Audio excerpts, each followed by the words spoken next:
Ladies and gentlemen, the Railroad Hour. And here comes our summer show train.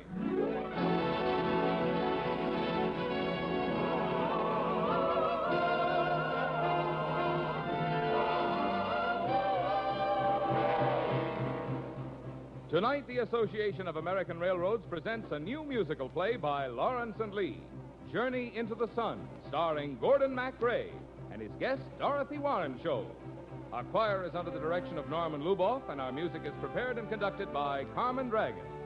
Yes, tonight another musical first is brought to you by the American Railroads, the same railroads that bring you most of the food you eat, the clothes you wear, the fuel you burn, and all the other things you use in your daily life. And now, here is our star, Gordon MacRae.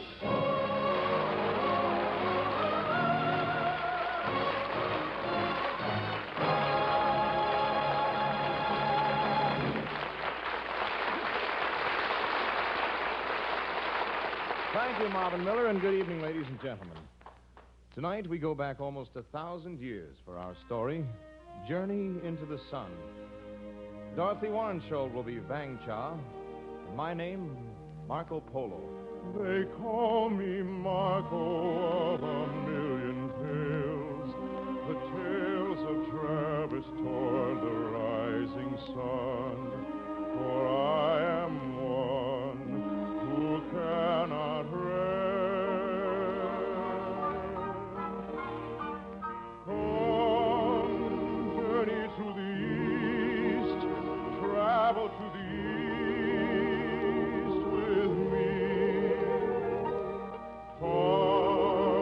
farther than the eye, farther than the wind can see. We shall travel higher than the clouds to where the leaping rivers flow from olive alabaster snow. We shall meet and mingle with the crowds whose language challenges the ear, a strange cacophony to hear. And as we move, following the curve of the never-ending sky, we fleetingly observe miracles to please the eye, miracles that men would see and gladly die.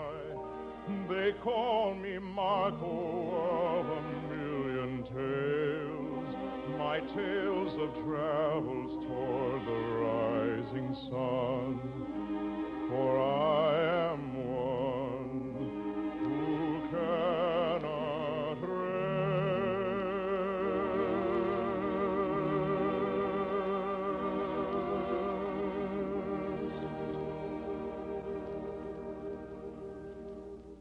We will not go with you, Marco Polo. If you travel too far, you will come to the edge of the world and fall off.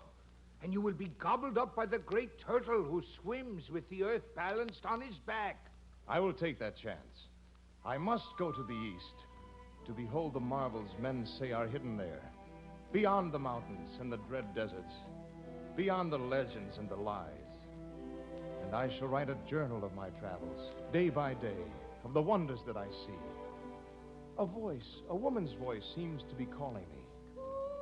I must follow where she leads.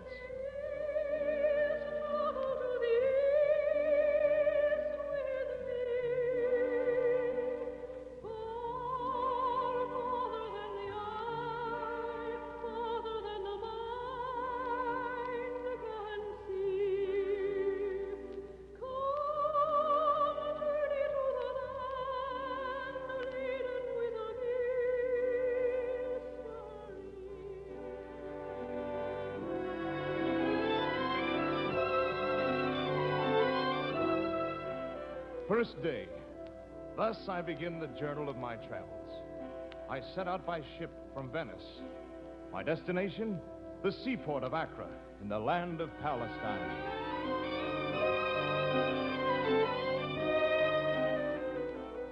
22nd day, I arrive in the Holy Land and join a caravan of merchants who are traveling to the east.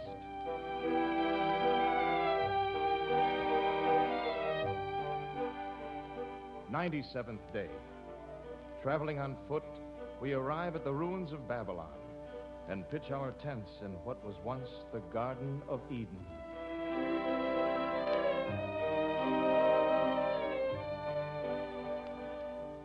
"400th day. The caravan goes no further, but I shall attempt alone to scale the lofty heights of Palmyre. One must creep along the face of a cliff which drops 3 miles into the valley below. It is truly the rooftop of the world. The air will scarcely fill out a man's lungs, and the fires have no warmth. I am weary unto death. Sometimes I seem to hear voices. It is a will-o'-the-wisp voice. I must not answer.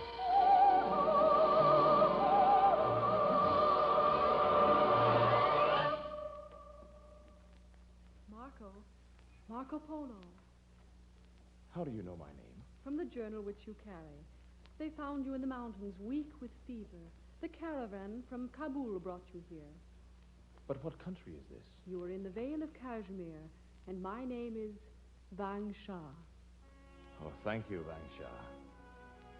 But why have you been so kind to a wandering stranger? Are we not all strangers, wanderers? And when the paths of our caravans chance to cross, shall we not be friends to one another? Where my caravan has rested, flowers I leave you on the grass.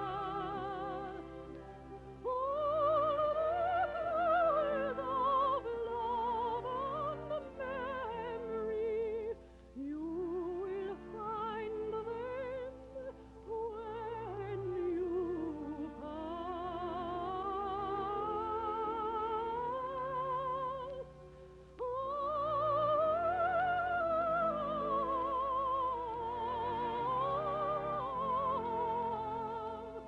You will find them when you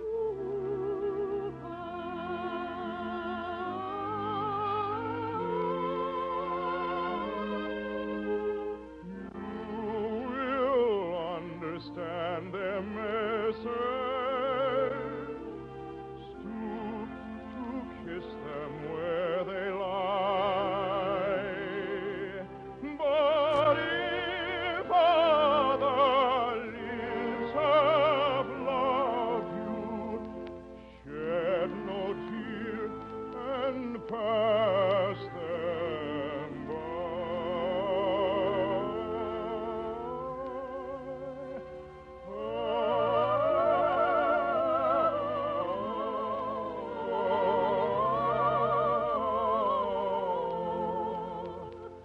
Shed no tear and pass them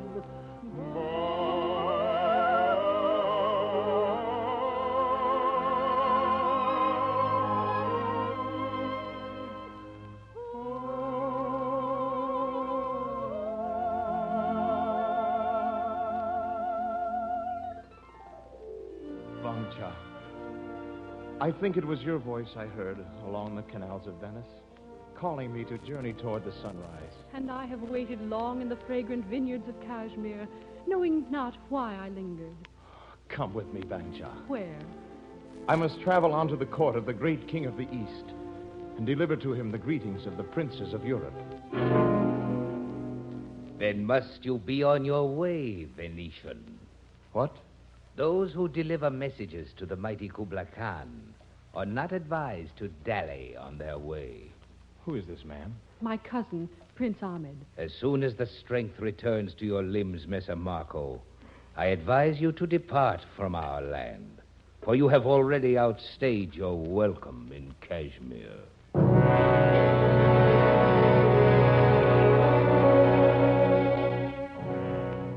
Go. You must go now. I am afraid. But why does Prince Ahmed hate me? Oh, he distrusts all strangers. After I travel to the court of Kubla Khan, I shall come back to you, Vangcha, and we will be married. I will wait for you, dear Marco. You will be with me, in my mind and my dreams, always. Always? You will not forget me? Oh, how can I forget you? Your kindness, the soothing coolness of your touch.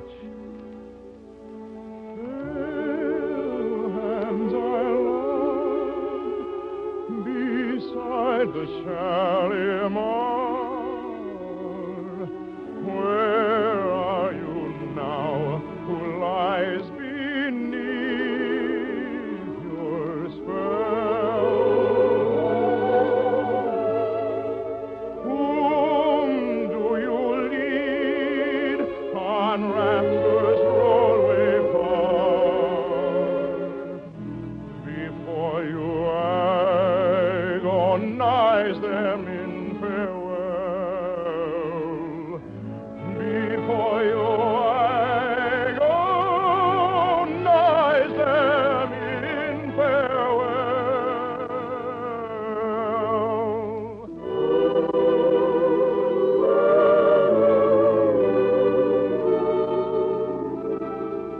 Pale hands I love beside the Shalimar.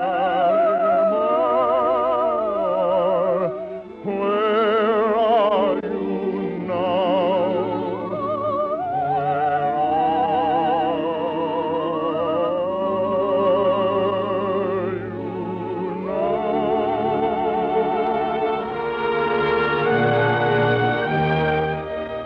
Goodbye, my dear one. Farewell, dear Marco. May the gods be with you.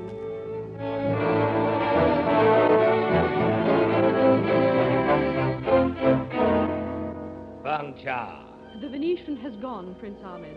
and the dungeon awaits you. Why? Those who consort with strangers are not worthy to mingle with our people. Take her to the castle of Amritsar. No! No! Marco! Marco!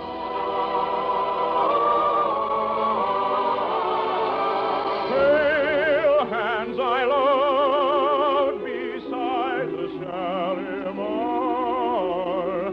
Where are you now? Where are you now?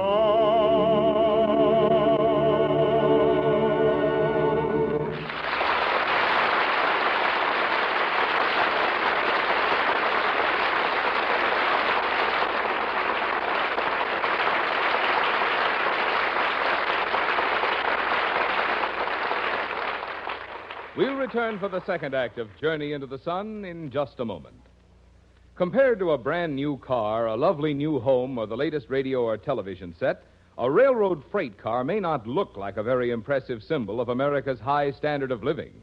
But in a very real sense, that freight car and millions like it are one mighty big reason why so many Americans are able to afford so many of the good things of life. For American mass production, which makes it possible for us to afford not only the necessities, but many of the luxuries of life, calls for a mighty job of transportation. And that's a job for America's railroads. For only the railroads, with the tremendous capacity and high efficiency made possible by trains of cars on tracks of steel, can do it with the necessary dependability and economy. The railroads link farm, mine, and forest, factory, foundry, and warehouse, with city, town, and village in every corner of the nation. In doing this job, the railroads move more tons of freight, more miles, at a lower average charge than any other common carrier transportation system in the world.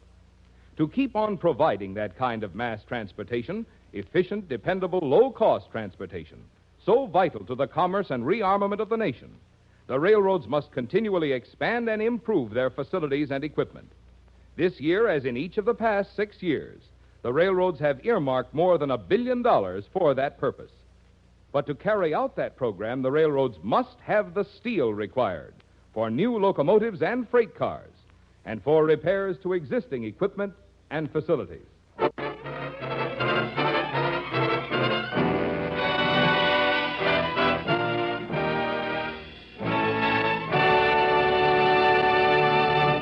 now, Act Two of our Railroad Hour premiere, Journey into the Sun, starring Gordon MacRae as Marco Polo and Dorothy Warrenshold as Wang Sha.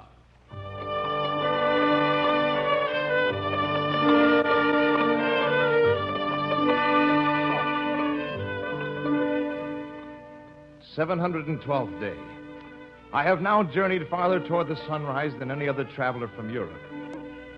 I have arrived at the fabulous city of Xanadu, where the all-powerful emperor of the East holds his summer court, and his palace is an incredible sight to behold. In Xanadu did Kubla Khan a stately pleasure dome decree, whereof the sacred river ran through caverns measureless to man. Down to the sunless sea.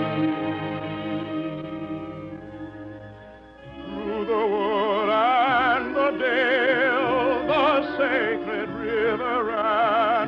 It ran on and on, meandering with amazing motion. It ran. Miracle! 'Twas a miracle of the most rare divine. Kubla Khan's splendid dome, his sunny dome with caves of ice. Of ice.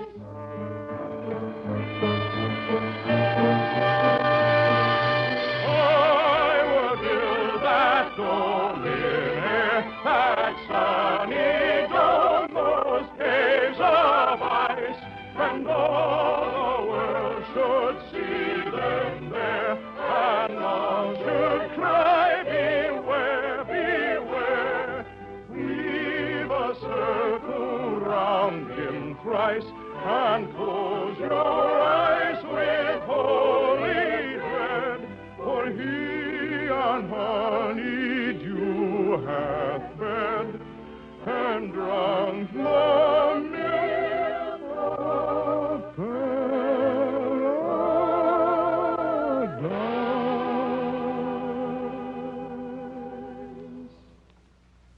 Marco Polo, His Imperial Majesty Kubla Khan bids you welcome and offers you the hospitality of Xanadu. Will you express my deep gratitude to the Khan?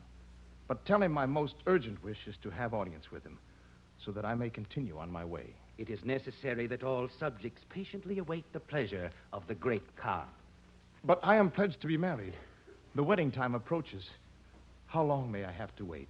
Think not on the passage of time, Marco Polo, but hear the lesson of the temple bells, which grow not old, but ring more sweetly with the flowing of the season.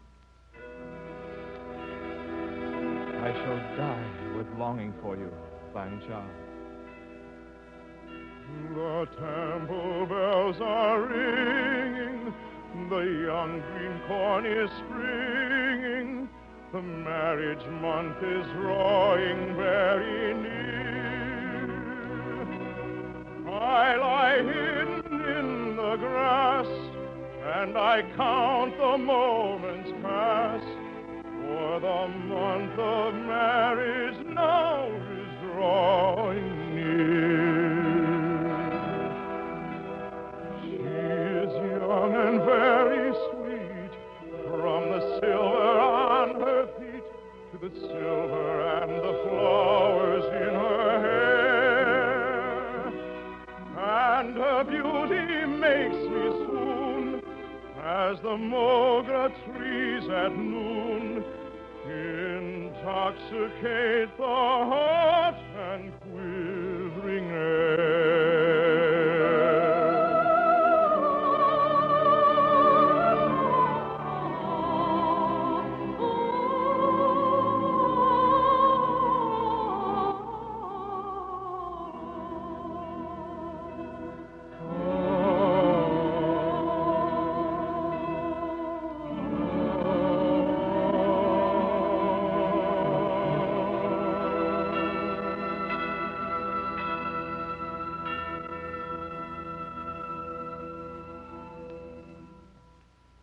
You are fortunate, Messer Polo. The Khan will see me. At once. Come.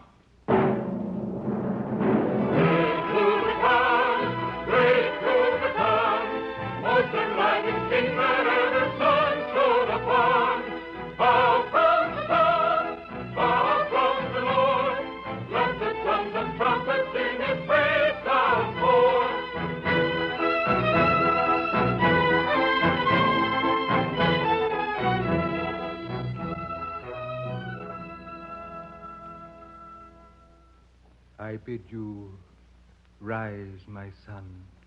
Almighty Khan, I am astonished by the wealth and splendor of your domains. I fear my people will not believe me when I tell them the wonders I have seen. You shall show them then. Name any gift you like, any treasure, and it shall be yours, Marco. This moonstone ring from my finger, this golden sword which I wear. There is but one treasure which I desire, Almighty Khan. A girl who dwells in your province of Kashmir. Her name is Vang Cha. Vang Cha. I fear the one gift you ask is not obtainable. You have word of her? Swift through the night and noon run the messengers of Kubla Khan, my son. What news have you from Kashmir? Is this Vang Cha a maiden in the household of Prince Ahmed? She is his cousin. No more. What? With the coming of the marriage month, Vang Cha will be his bride. She would not be so faithless. How do you love this woman, Marco Polo? How? I am old and wise in the affairs of the world, my son.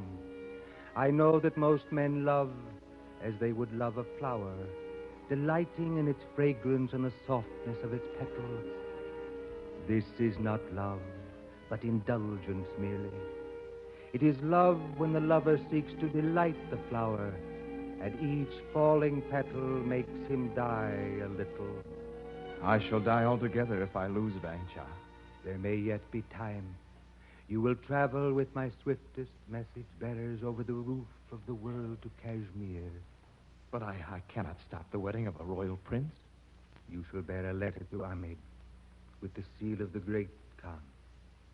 And if he breaks that seal before his wedding hour and reads my command, Vang Cha will be yours.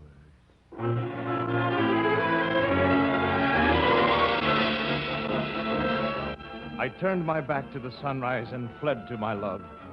What took me months in the journey eastward was covered in a day's time, for my guides knew every trail, every mountain pass.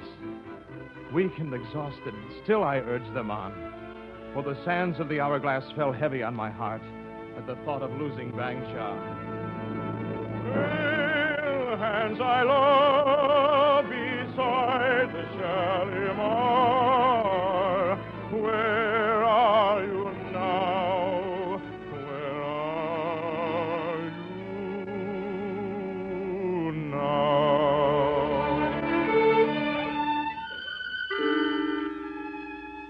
Breathless, I made the difficult ascent into the Vale of Kashmir. But even before my eyes beheld the pink walls of the palace, I heard a sound which chilled my heart. The temple bells are ringing, the young green heart is singing, and the merry tower is drawing very near. Stumbling with weariness, I ran through the dusty streets to the palace. Ahmed! Prince Ahmed! Who calls for me? Ah, the Venetian. You come at an appropriate time, Marco Polo, to witness my wedding to Vang Cha. I bear a message for you from Kubla Khan. Ah? Congratulations, no doubt, from His Imperial Majesty. Break the seal and read. Very well.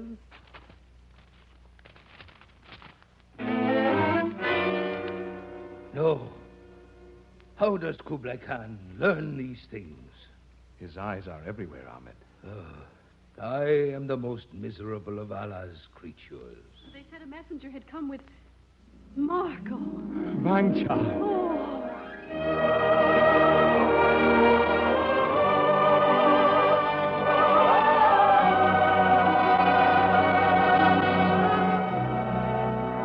I thought I would never see you again. Kubla Khan is as good as he is great.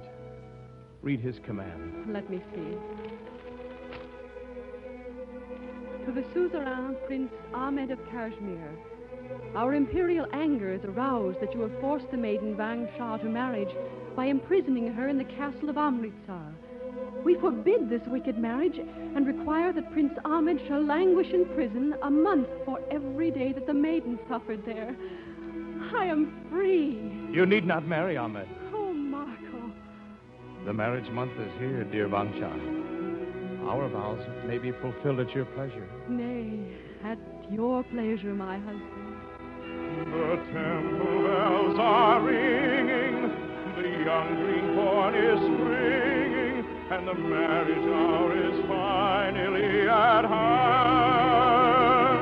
And our moments of delight through the morning and the night Shall be endless as the sands.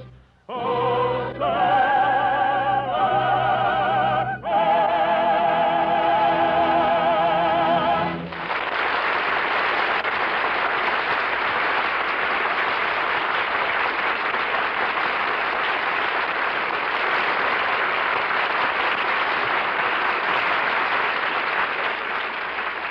Thank you, ladies and gentlemen. Lovely Dorothy Warren Scholl will be back in just a moment. Our thanks to Ted Osborne, Bill Foreman, Marvin Miller, and to our entire company. Journey into the Sun, based on the famous music of the East, was written especially for the Railroad Hour, with new lyrics and libretto, by Lawrence and Lee. The Railroad Hour is brought to you each week at this time by the American Railroads. Today, as the peace-loving nations of the world close ranks against the threat of further aggression, America's defense effort becomes increasingly important to the free world. What can you do to strengthen our defense program? Well, one of the best ways to help is to buy more United States defense bonds. There is no safer investment, no more convenient way to save, and no surer way to help build a more secure future for your family. If you're on a payroll, buy on the installment plan.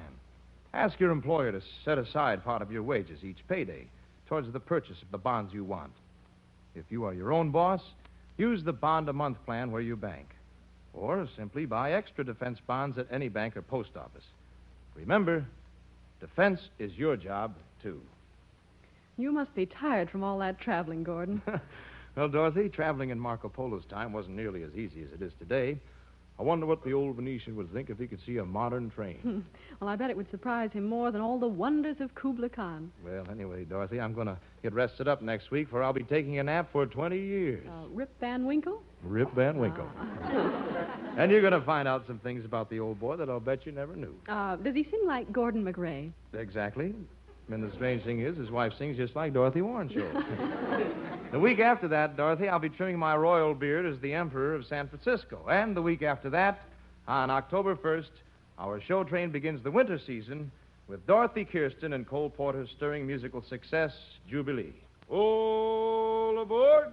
Well, sir, it looks as though we're ready to pull out, and so until next Monday night, this is Gordon MacRae saying goodbye.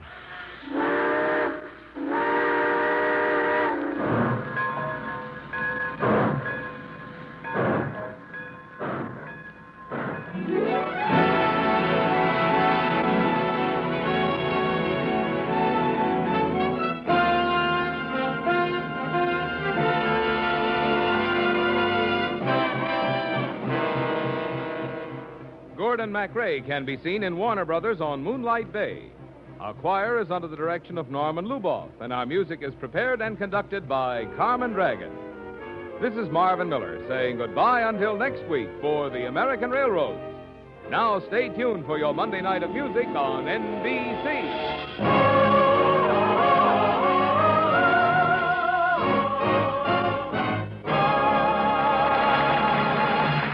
The preceding was transcribed. Your Monday evening of music continues with the telephone hour on NBC.